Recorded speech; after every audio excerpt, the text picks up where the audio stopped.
All right, I'm sitting here with Alina Lee. I've known her as model actress for about 3 years at this point. We're making music now, which we haven't talked about, but I think from the very beginning we were doing multimedia projects anyways. Yeah, that's true. I feel like it's always been like a lot of very weird multi-platformed art. At the very first shoot in Sacramento, I spun you around in a chair against a green screen, and then you changed outfits and did the same sequence of events twice, and then I cut the frames between those. And I still think those look really cool. Yeah, that was cool. It was interesting. For having no hair and makeup or production. Yeah. Now, why you want to make music? I like making music because it's something that I can do in my room alone. I think that all my other creative endeavors involve other people. Like, I need to have a photographer. Ideally, if I'm doing an acting project, I need to have a whole team. But with singing, I can do it anytime. It's so easy. Did you think you could be a singer? No. I think that pretty much anyone can sing, especially nowadays with all of the technology. It's so easy to make your voice sound any way you want. It's just expression, and it's so fun. I think that that's also what's so nice is that I don't really have expectations with it or like... Yeah. And yet we're making a video today. Yeah, because that's also fun. Okay. Yeah. Well, thanks for putting that together. And you kind of basically directing it, you styled it, you're... Yes, for the most part, which I appreciate you giving me so much creative control. I trust your taste, and I'm kind of grateful you trust my taste too. So, who do you like as a singer? Oh, that's a good question. And who do you like as a lyricist? Are they the same? Are they different? I feel like that's definitely different for the most part. I love the National and Radiohead for their lyrics, but I also like... there's so many good writers. I think that a lot of writers are drawn to being musicians, or maybe just creative people are multi-talented. And as for vocalists, I don't know. I love Bjork, which is funny because we were talking about her. I feel like she's I don't actually love her music in that I'll listen to it all the time. I think I have to be in the right headspace for it. But I really only like her first 2 albums. Yeah, but just her as an artist, she's so otherworldly and multi-talented, and you can hear it, which is cool. Do you think I mentioned that I'm looking for Bjorks? I don't necessarily mean literally like looking for Bjorks, but just people who are they channel art and creativity in a supernatural way. So I always considered you one of those. I don't know if you consider yourself as... sometimes people that can't see that in themselves, but your particular vision, is there a way you could summarize it? I think it's pretty clear, but I don't want to... My vision? For the art that you make. Oh, yeah. Whether it's a song, a photograph that you appear in collaboration with the photographer, your self-portraiture. Yeah, it's definitely evolved a lot, but I do like just making things that are uncomfortable, or like a little bit strange or dark, because I think that there's this whole underbelly of life and emotions and experiences that we repress and ignore. And especially now when we have platforms like Instagram that's just like, here's my beautiful life and my beautiful food and my beautiful dog and my beautiful partner that I'm so in love with and everything's perfect. I like just we all have darkness, and I think that it's a really interesting thing to explore that rather than exploring the easy stuff.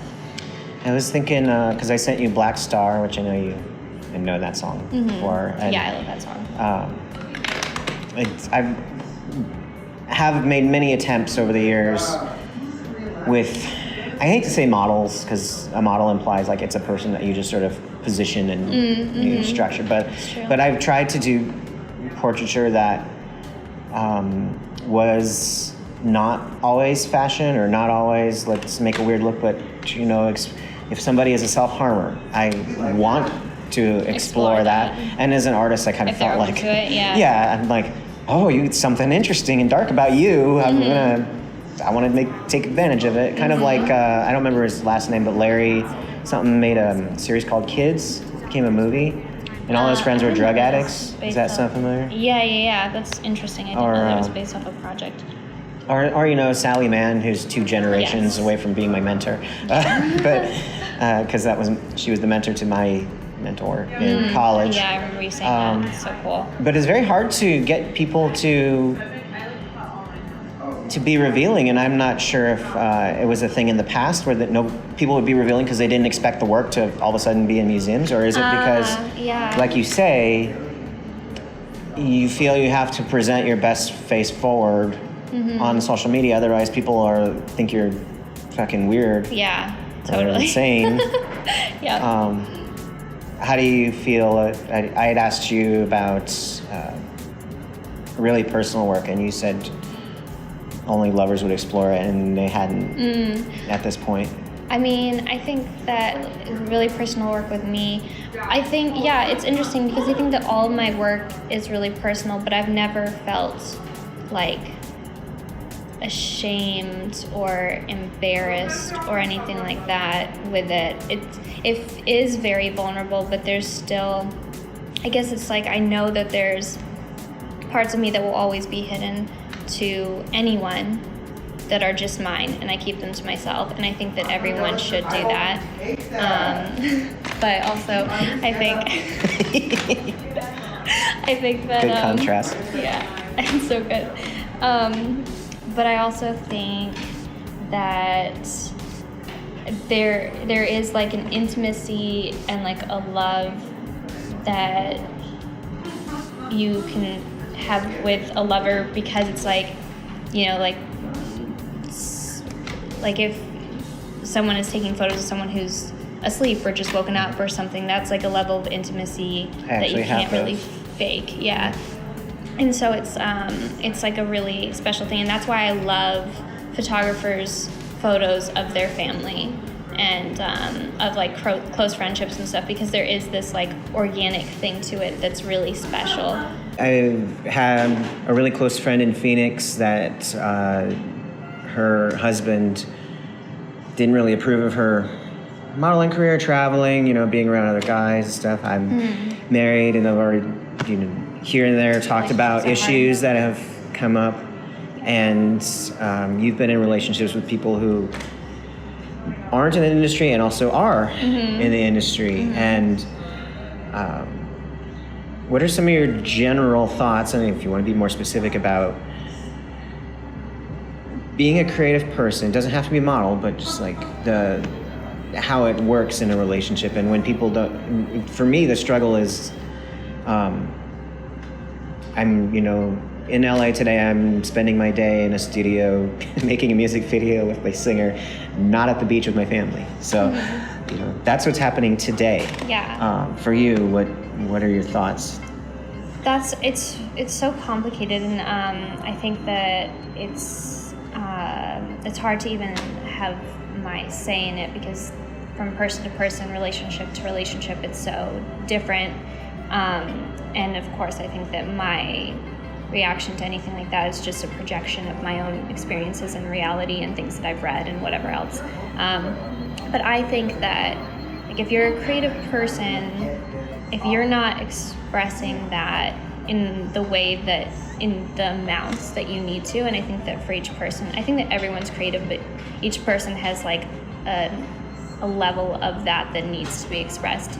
And if you're repressing that, it's really painful. It is painful. Yeah. I can't turn it off. Yeah, exactly. I can never turn it off. Yeah. Except when I go to a movie. That's the only time. Yeah. And I mean, that's awesome. I wish that I think about creative stuff a lot, but I feel like, I don't know if it's because of being like very female brained or what, but I'm also very relational, and so I think about like my friends and like partners and whatever a lot too.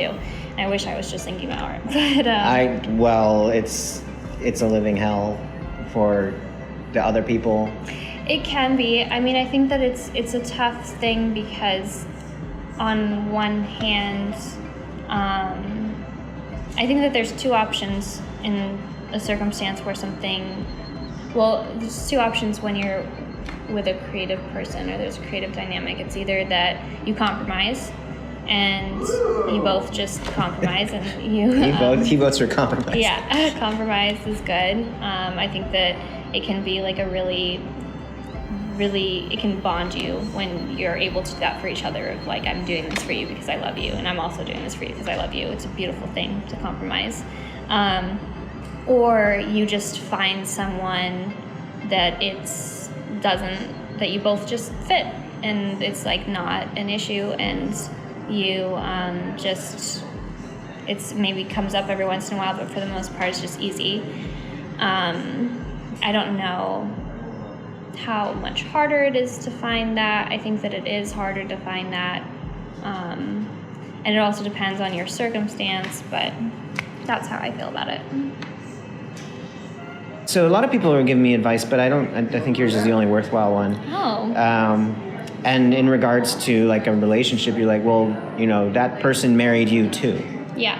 I think that that's huge for our culture, because if you look at movies, if you look at media, if you read a newspaper, everything's like, this is the good guy and this is the bad guy. I was even watching a documentary that was like, it was that woman who cut off her husband's... Oh, Bobbitt was the last name?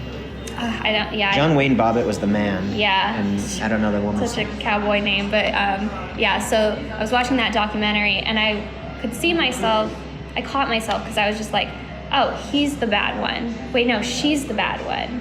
And he's like, I was like, who's the evil one here? And then I was like, they both suck.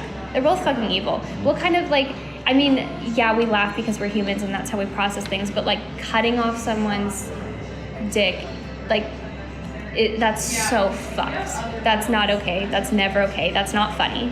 Like, I mean, we can laugh about it because that's how we do it. Or their finger, or their nose. Yeah, no, exactly. It's not funny, and it's not okay, and it's fucked up. And she's evil, and he's evil. Like, they're both evil, and but they also both have good qualities, I'm sure. And like, they both were in the right in a sort of ways for what they did, but they're also not, because it's not okay. It's just like, it's so complex. And that's the same with relationships. It's so easy to be like, this person's abusing me, this person's hurting me, like making yourself the victim or the other person being the victim. And it's like, it just doesn't work that way. You're just two human beings that are complex, and you're just doing your best. And sometimes that's not enough, and sometimes it is. I talked about this in the jealousy thing I did on Instagram.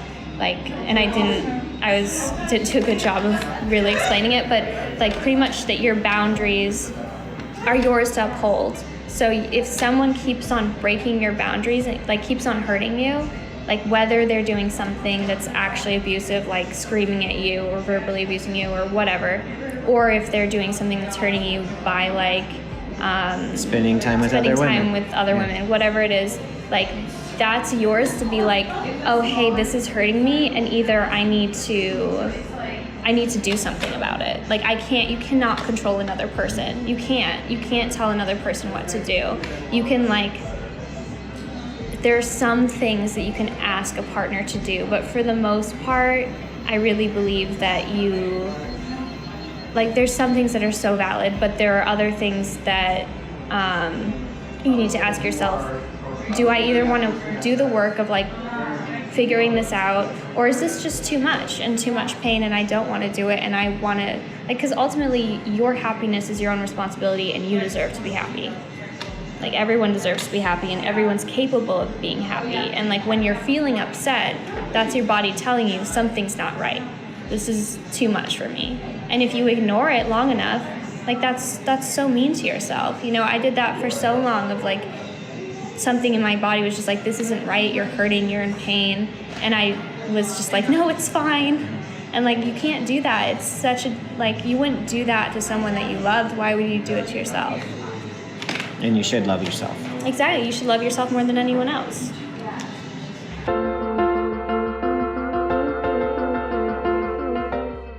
Did you move to LA because the opportunities were here and you found yourself kept coming back? And yeah, I've always disliked LA in theory, but I love it here. I'm really happy. I've never done more projects that I felt were fulfilling. I've never had more people in my life that I truly connect with. It's definitely feels like my city, which everywhere else I've lived I've enjoyed elements of, but I've never felt like I fit in necessarily, and here I do. And it's a good feeling because I've never had it before. Our mutual friend Stevie, when I was expressing my distaste for the way things are going in Phoenix, she's like, well, there's not she's from New Jersey. You know who I'm talking about, right? Yeah. Okay. Yeah, I remember. Okay.